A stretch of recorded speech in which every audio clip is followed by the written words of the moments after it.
নমস্কার, কেমন আছো সবাই? আজকে তোমাদের কাছে নিয়ে এসেছি একদম সম্পূর্ণ একটি নিরামিষ রেসিপি, ছানার কোপ্তা। এই ছানার কোপ্তা কীভাবে বানিয়েছি সেটা জানতে হলে ভিডিওটি শেষ পর্যন্ত দেখতে হবে। এখানে আমি 500 গ্রাম দুধ থেকে ছানা কাটিয়ে নিয়েছি। ছানাটা থেকে ভালো করে জল ঝরিয়ে নিলাম।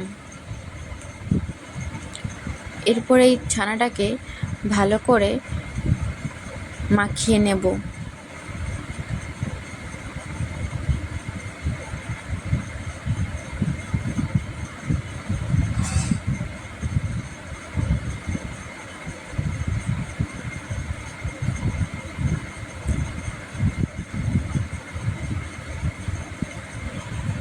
ছানাটাকে ভালো করে অনেকটা সময় ধরে একটু হাত দিয়ে মাখিয়ে নিতে হবে। এরপর এর মধ্যে 1 চামচ মতো ময়দা, 1 চামচ মতো কর্নফ্লাওয়ার দিয়ে দিলাম, আর দিয়ে দেব 1 চামচ মতো বেসন। দিয়ে ছানাটাকে ভালো করে মাখিয়ে নিচ্ছি।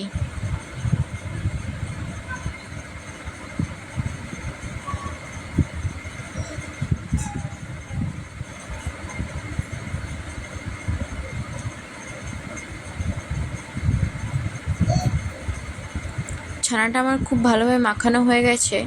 এবার এর মধ্যে কালো জিরে দিয়ে এটাকে আরেকটু মাখিয়ে নেব।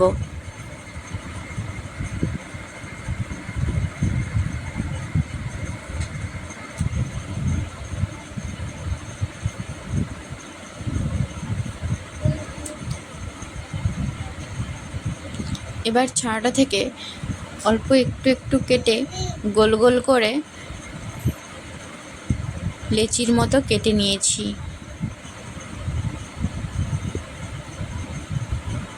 এভাবেই ছানাটাকে গোল গোল করে নিয়েছি। এই ছানার বলগুলি কিন্তু খুবই সফট ছিল, একদম হাতে কিন্তু জড়িয়ে যায়নি। এরপর ভিজিয়ে রাখা চালমগজ আর পোস্ত শিলের মধ্যে বেটে নিচ্ছি।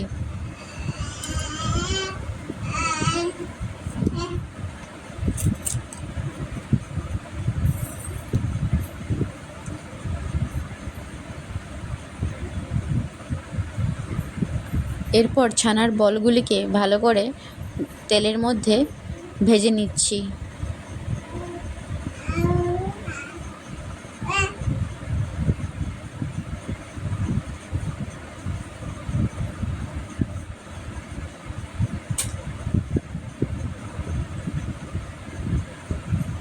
এইভাবেই ছানার সব বলগুলিকে আমি তেলের মধ্যে লাল লাল করে ভেজে নিয়েছি।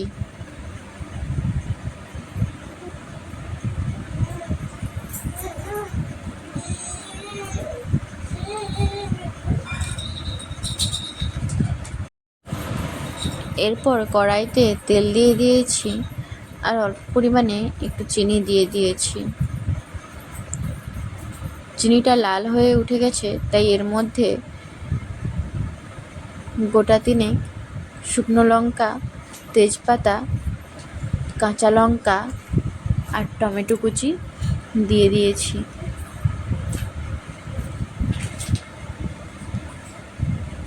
এবার এগুলোকে একটু ভালো করে ভেজে নিচ্ছি।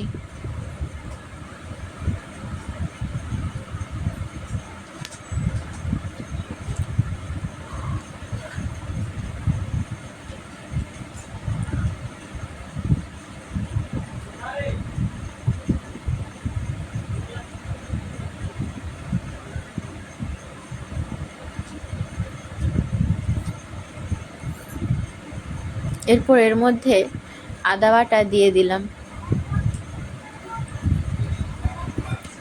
আর দিয়ে দিলাম চালমগজ আর পোস্ত বাটা। এরপর এর মধ্যে পরিমাণ মতো হলুদ আর লঙ্কা গুঁড়ি দিয়ে দিলাম।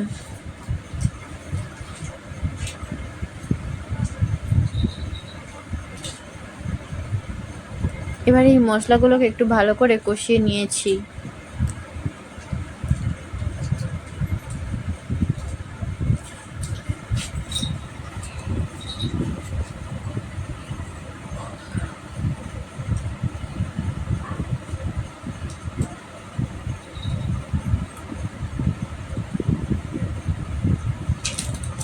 মশলা কষানো হয়ে গেছে, এবার এর মধ্যে জল দিয়ে দিয়েছি।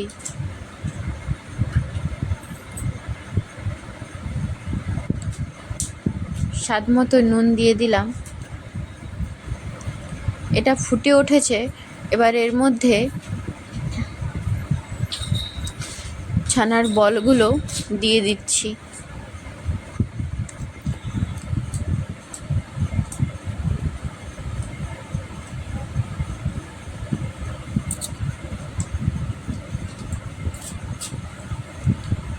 ছানার বলগুলো দিয়ে মশলাটাকে একটু ভালো করে কষিয়ে নিয়েছি।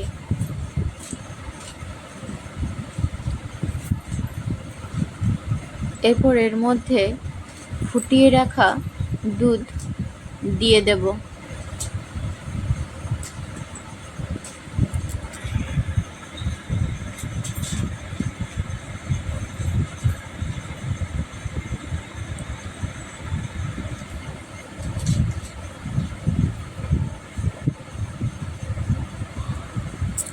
দুধ দিয়ে এটাকে কিছুক্ষণ একটু ভালো করে ফুটিয়ে নিচ্ছি।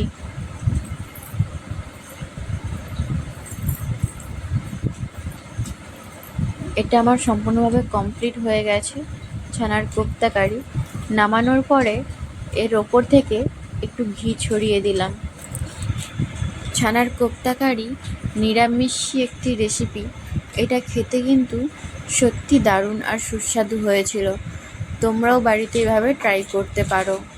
ভিডিওটি শেষ পর্যন্ত দেখার জন্য অসংখ্য ধন্যবাদ। আর হ্যাঁ, অবশ্যই লাইক কমেন্ট শেয়ার করতে ভুলো না বন্ধুরা। দেখা হচ্ছে পরের একটি ভিডিওতে।